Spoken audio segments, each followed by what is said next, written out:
میں خراج پیش کرنا چاہتا تھا یہاں ہماری ہمسائیگی کے اندر اس خاتون کو جس نے اللہ اکبر کا نعرہ لگا کر کے بتلایا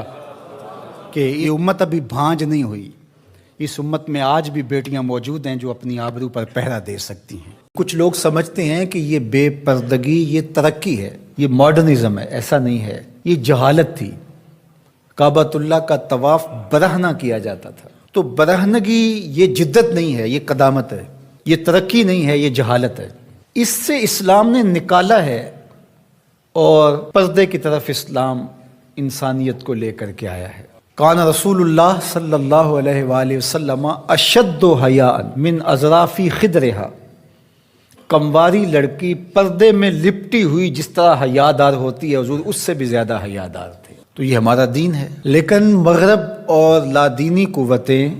جانتی ہیں کہ پردہ اسلام کا شعار ہے، اور انہوں نے پہلے اس کو کمزور اس طرح کیا جس طرح ایک رواج کسی نے کہا، بعض بڑے بڑے چینلز کے اوپر بیٹھ کے نام نہاد مفکرین کہتے ہیں یہ عرب کلچر تھا۔ عرب کلچر تو برہنگی تھا، عرب کلچر تو برہنہ طواف کرنے کا تھا، گھروں پہ جھنڈے بدکار خواتین کے چھتوں کے اوپر عرب میں لگتے تھے۔ تو یہ پردے کا تصور کلچر نہیں ہے، بلکہ یہ سنت زہرا سلام اللہ علیہا۔ اللہ کے محبوب نے فرمایا ہر دین کی کوئی الگ شناخت ہوتی ہے، الگ پہچان ہوتی ہے، ہر دین کا ایک الگ نشان ہوتا ہے۔ تو اسلام کی وہ خاص چیز، وہ خاص نشان، خاص پہچان پردہ ہے، حیا ہے، اور اگر حیا چلا جائے تو پھر دین بھی چلا جاتا ہے۔ ایک روایت میں فرمایا حیا اور ایمان دو آپس میں جڑی ہوئی چیزیں ہیں، ان میں سے ایک چلا جائے گا پیچھے پیچھے دوسری شے بھی چلی جائے گی۔ تو لادینی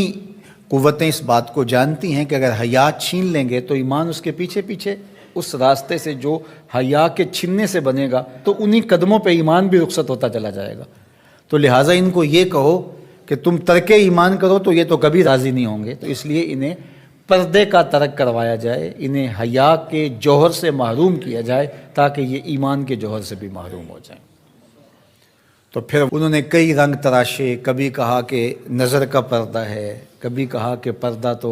انسان کے دل میں ہوتا ہے۔ تو مجھے بتاؤ آج کا شخص جو شہوتوں سے لتھڑا ہوا ہے، جہاں شہوات کی گندی ہوائیں چل رہی ہیں، اس ماحول کے اندر اگر کوئی یہ بات کہے تو کتنی عجیب ہے، جس ماحول میں تقدس کی باد صبا چلتی تھی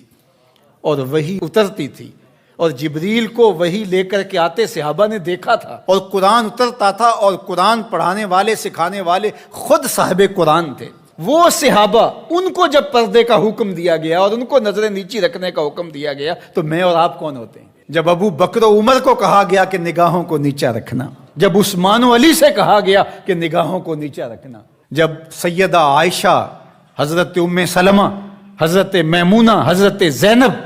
سیدہ فاطمہ تو زہرا سے کہا گیا کہ تم اپنے پردے کی حفاظت کرنا، تو مجھے بتائیے اس تقدس مآب ماحول کے اندر بھی